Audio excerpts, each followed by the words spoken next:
Vous avez été beaucoup à me demander la recette des pains au chocolat.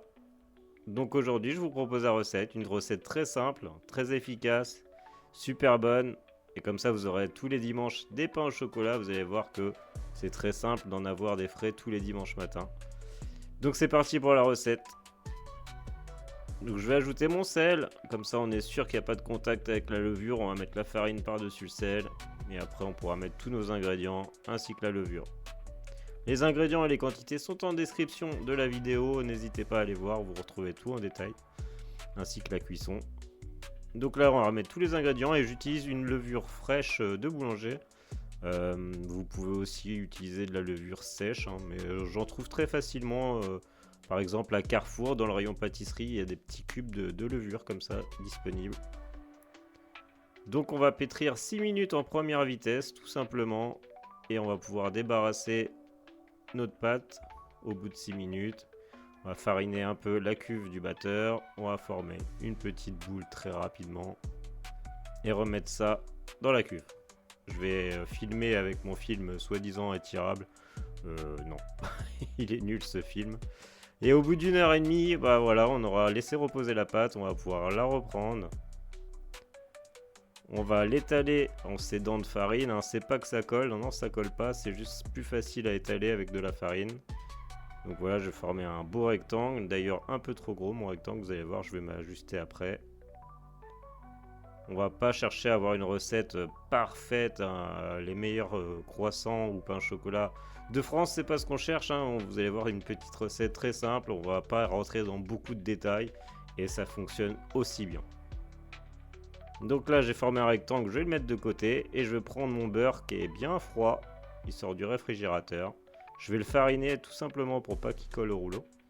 Et je vais l'aplatir en tapant dessus avec mon rouleau. Je vais l'aplatir le plus possible pour former un rectangle. Une petite plaque de rectangle, une petite plaque de beurre. Donc là je vais couper les bords et on veut un rectangle, donc on ajuste, hein. Pas de prise de tête. Voilà, on va tasser et ça fait un beau rectangle. On va pouvoir reprendre notre pâte et mettre notre beurre au milieu. Et d'ailleurs c'est trop large, donc on va venir retasser. Ce qu'on veut, c'est que le beurre ne prenne toute la place de la largeur. Voilà, et on va pouvoir maintenant enfermer le beurre à l'intérieur.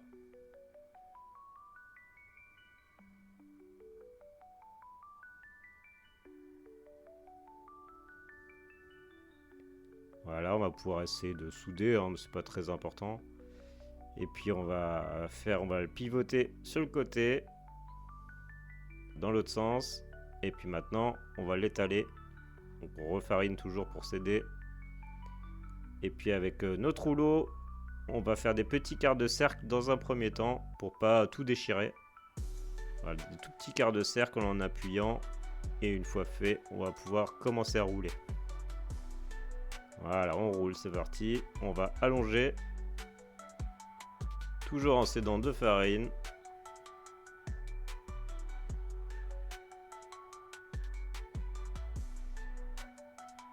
Voilà. Et là, on va faire un tour double. Donc on va replier un bord, on va venir plier l'autre bord au même endroit. Et on va replier le tout. Ça s'appelle un tour double. Et on se retrouve avec 4 épaisseurs de pâte. C'est ce qu'on veut. On va reprendre notre film de tout à l'heure. On va filmer notre pâte et on va laisser reposer 30 minutes au réfrigérateur.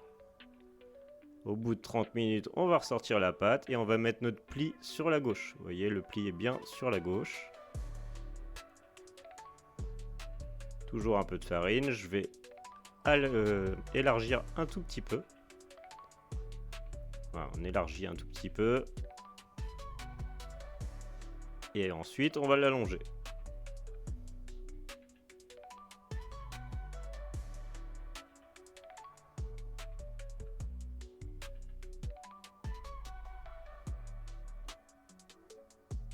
Une fois fait, on va pouvoir faire un tour simple ce coup-ci. Donc on va replier un côté et le deuxième pli va replier le tout.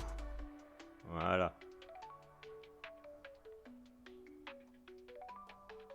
On prend son temps, il n'y a pas de Pas de stress à avoir. Et là, on se retrouve avec 3 épaisseurs. Voilà, on a 3 épaisseurs. Le tour a pris 2 minutes à faire. C'était très rapide. Et repos, encore une 30 minutes.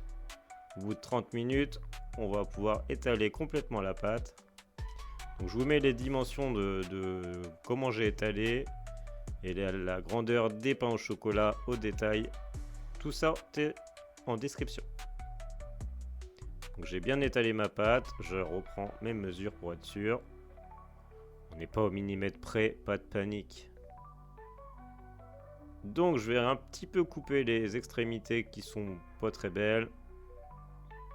Je vais bien couper au milieu. Et ensuite je vais détailler en mesurant chaque pain au chocolat.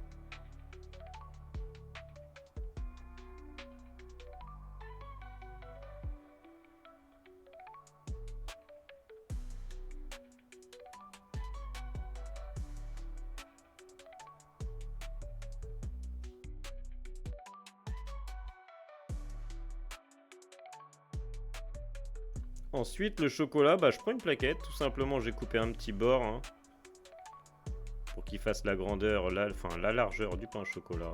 Et puis, je vais couper des petits morceaux de chocolat. Voilà, je me suis aidé un petit peu du chalumeau pour chauffer le couteau. Mais au final, je n'ai pas trouvé que c'était très important de le faire. Donc, pas forcément. Ça fait des petits carrés. C'est un peu chaotique, j'avais prévenu. Mais franchement, ça se verra pas au final. On en met une belle partie sur toute la largeur. On soude avec nos doigts. On referme le et on met une deuxième partie. Alors, on refait la même chose. Et là, on va pouvoir rouler complètement. Voilà, en serrant un petit peu. Et on va mettre la jointure en dessous et tasser. Voilà, la jointure est en dessous. Et voilà, notre pain au chocolat est fait. Donc là, je vais en mettre au congélateur pour une prochaine fois. Comme ça, un jour, j'aurai plus qu'à les sortir du frigo, du congélateur.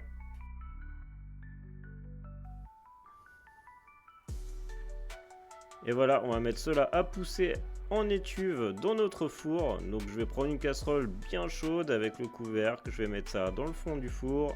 Je vais laisser les pains au chocolat. Je vais refermer. Le four est éteint, évidemment. Et pendant 1 heure, voire 1h30, laisser pousser les pains au chocolat. On se retrouve au bout d'1h30 des pains au chocolat bien poussés comme ça. Pour appliquer un œuf entier, de la dorure. Pendant que notre four est en train de chauffer. Et une fois fait, ça part au four. C'est parti pour la cuisson. Et on se retrouve avec des beaux pains au chocolat.